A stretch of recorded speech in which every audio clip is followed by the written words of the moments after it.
Mental means the mind, not the brain. Today we're discussing what does mental health mean, what is mental well-being, what is mental state, and moreover, what does it mean to you? And also, welcome to another discussion.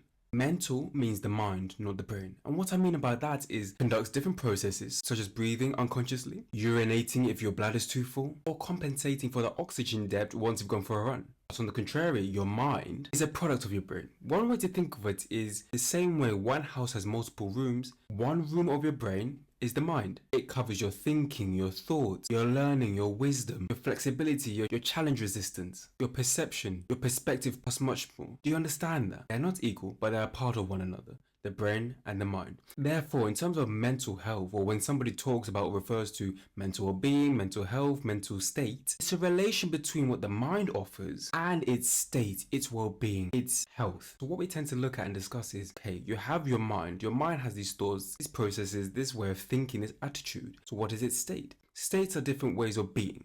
You could be in a high state, a low state. That's when you're feeling good, amazing, you're energetic, you can conquer the world. Or you feel really low and feel quite slumped and things are a bit harder that day. That's a part of the mind. The well-being. When we refer to well-being, is how is it taken care of? What do you do to it? How do you help it grow? Or how aren't you helping it grow? You could be consciously doing stuff or unconsciously doing stuff. The word I referred to was health. When we look at health in the human being, we look at, are they healthy? Are they eating enough? Are they drinking enough? Are they getting enough rest? Are they challenging themselves just to the point where it's enough and also making it easy enough where it's not too easy that you're bored? With mental health, it's analyzing that. It's looking at, okay, what status and caliber is your mind at? What does it take in from the outside in? The way people look at you, the way people talk to you, the way you present yourself, and the things that you interact with in your life. That's when terms like depression, anxiety, imposter syndrome, feeling lonely, they interplay with how the mind processes that. For instance, a feeling is an emotion, you act it out. So if that's the case, in relation to mental well-being or mental health, the emotion can affect the mental health. The mental health then affects the emotion, and then that affects how you play out and what you do, whether you go for it or you don't. It even contributes to the capacity we enable ourselves to complete. We have unlimited brains. They can store memories from years back. They can future-proof and imagine things way ahead that have never been existed. That is either utilized or it's either neglected through actionable steps or do nothing at all. Whether you or somebody else does or does not relates to the adequacy. Are you adequate enough to complete X? Is it on the spectrum of very, very lows or very, very highs, or does it balance between them two? That's something to discover with psychiatrists. But what we're talking about here is thinking about and gaining clarity on, when do I feel really good? When do I feel really bad? When do I feel like I can do it all and I can do this with my eyes closed? And when do I struggle? Asking those type of coaching questions then helps you understand yourself more. Then helps you clarify, okay, my mental well-being is this. I look after myself in this way mentally. My mental state is this. I'm quite sane. I'm not a psychopath. I'm not on the other end of that either. And that all relates to how adequate you are as a human being. Another aspect of mental well-being, mental health, mental state is maturity. As you grow physically, body grows, it develops. But mentally, it can be stagnant. Mentally, we can attach to the way things used to be. For instance, being back in high school, being with your friends, laughing all the time, messing about, and that behavior, attitude, and persona through the rest of your life can be an effect of not maturing the mind. Maturing the mind is taking more of an adult role in the things you do, in the things you think, and in the way you behave. That's in combination with balancing that childlike self, that fun, active self, is maturing your mental health. Appropriating yourself to a time and a place for said action. That swiftly relates to stages. What stage are you in? Right?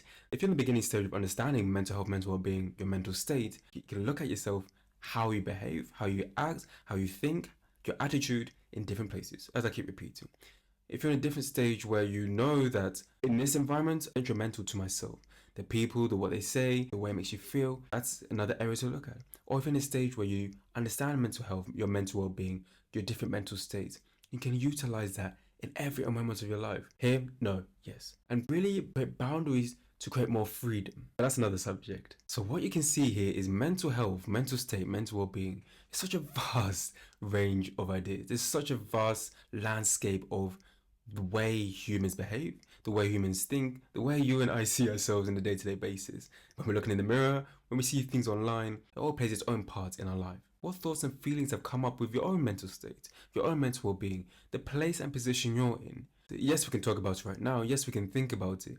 But unless we do something to improve it, to help it out, to gain some understanding, to actually move forward, nothing's going to change. It'll just be another thought, oh yeah, that'd be really nice. Oh, imagine this, imagine that.